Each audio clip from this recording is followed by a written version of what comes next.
ചൂടേ ചൂട് കാരണം സഹിക്കാൻ വയ്യ. മഴ പെയ്യത്തും ഇല്ല, ഒന്ന് ചാറും ചൂട് കൂടും പോവും. അപ്പോൾ ഇതാണ്ട് നമ്മൾ ഇന്ന് ഉച്ചയ്ക്ക് കഴിക്കാനുള്ളത് പച്ചരി ചോറ് പറ്റിച്ചതാണ്. അപ്പോൾ നമ്മൾ വ്രതം പിടിക്കുമ്പോൾ പിടിക്കുമ്പോഴൊക്കെ നമ്മളിങ്ങനെ പച്ചരി ചോറ് പറ്റിച്ച് കഴിക്കാറുണ്ടായിരുന്നു. ഇപ്പോൾ ഒരുപാട് നാളായി ഇങ്ങനെ പച്ചരി ചോറൊക്കെ വറ്റിച്ച് കഴിച്ചിട്ട് അപ്പോൾ പിന്നെ ഇന്ന് പെട്ടെന്ന് തോന്നി, ഒരു കൊതി തോന്നി പച്ചരി ചോറ് ഇങ്ങനെ ഉണ്ടാക്കി കഴിക്കാമെന്ന്. അപ്പോൾ അതാണ്ട് മുളക് ചമ്മന്തി ഉണ്ടാക്കിയിട്ടുണ്ട്. കൊച്ചുള്ളി നമ്മൾ വറ്റൽ മുളകൊക്കെ ഇട്ട് വെളിച്ചെണ്ണയിൽ വാട്ടിയിട്ടുള്ള ചമ്മന്തി, പിന്നെ നമ്മളെ സാധാ തേങ്ങാ ചമ്മന്തി, ഇഞ്ചിയും പച്ചമുളകും കറിവേപ്പിലയും കൊച്ചുള്ളിയൊക്കെ ഇട്ട് അരച്ച ചമ്മന്തി, പിന്നെ നമ്മളെ പച്ചമുളകും നമ്മളെ സവാളയും എല്ലാം കൂടി ഇട്ടിട്ട് ഒരു സാലഡ് എന്ന് വെച്ചാൽ നമ്മളെ തൈര് ഒഴിച്ചിട്ട് ഒരു പച്ച തൈര് പോലെ ആക്കി.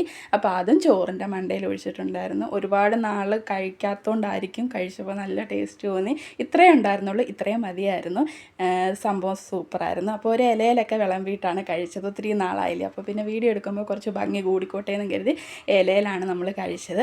അപ്പം നമ്മൾ ഇന്നത്തെ ഉച്ചക്കലത്തെ വിശേഷം ഇത്രയേ ഉണ്ടായിരുന്നുള്ളൂ. ചൂട് സഹിക്കാൻ വയ്യ. അപ്പം മറക്കണ്ട, നമ്മൾ ചാനൽ കണ്ടാൽ ഒന്ന് സബ്സ്ക്രൈബ് ചെയ്ത് പോണേ. ടാറ്റാ.